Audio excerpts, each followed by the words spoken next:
পরোয়া করে নাই। আল্লাহ বলেছেন ওয়ালা তাকুলু লিমান ইউকতালু ফি সাবিলিল্লাহি আমওয়াত।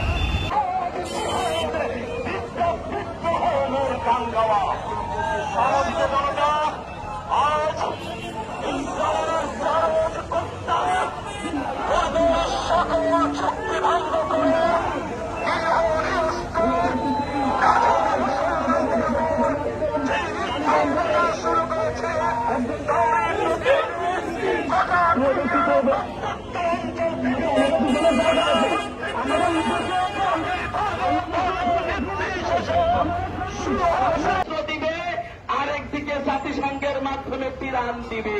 কিছু কি বুঝেছেন? তারা একদিকে মানুষদেরকে হত্যা করবে, কাদেরকে আমরা দেখতে পেয়েছি রোহিঙ্গাদেরকে উচ্ছেদ করা হলো 10 লক্ষের উপরে। জাতিসংঘ, ইউরোপ, আমেরিকা কিচ্ছু করতে পারেনি। আমরা ইরাকে দেখেছি, আফগানিস্তানে দেখেছি, আমরা এখন দেখলাম আমাদের ভাই ও বোনদেরকে পরিকল্পনা দিয়ে গুলি করে করে নামাজরত অবস্থায় অথবা মসজিদের মুয়াজ্জিনকে আযানরত অবস্থায় শহীদ করা হয়েছে, ঠিক কিনা? কিন্তু আমরা দেখলাম গোটা পৃথিবীর এসব মানবতার বুলি আওড়ানো বাংলাদেশের মুসলমানদের কানেও বাজতেছে।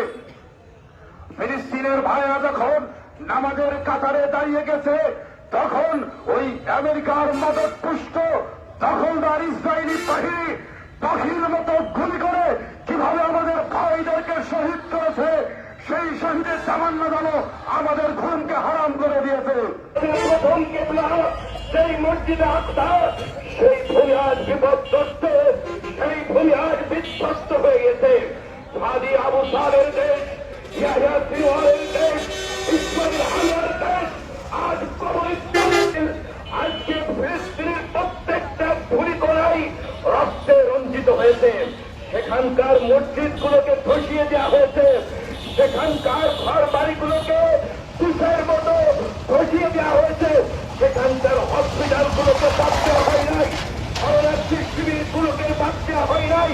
তারা একের পর আক্রমণ করে সেই মাটি, এই মুসলিম বিশ্বের সাধারণ জনতার হাতে আপনারা অস্ত্র তুলে দেন। এই সাধারণ জনতাকে অস্ত্র হাতে করে ফিলিস্তিনের ভাইদেরকে স্বাধীন করবে ইনশাআল্লাহ। এই জন্য আমি বলতে চাই যে কোন ভয় পাওয়ার কারণ নাই।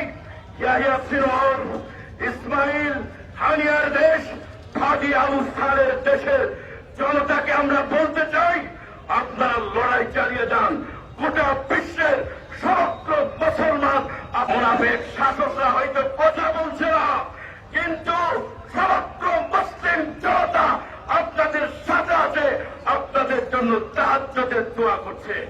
আর একটা কথা বলে যাই, ওই ইসরায়েলের ইহুদি এবং ভারতের মুশরিকরা একই সুতোয় গাঁথা। যখন এই অবস্থা, তখন খাজরুল হারমাইনরা কিছু বলছে না।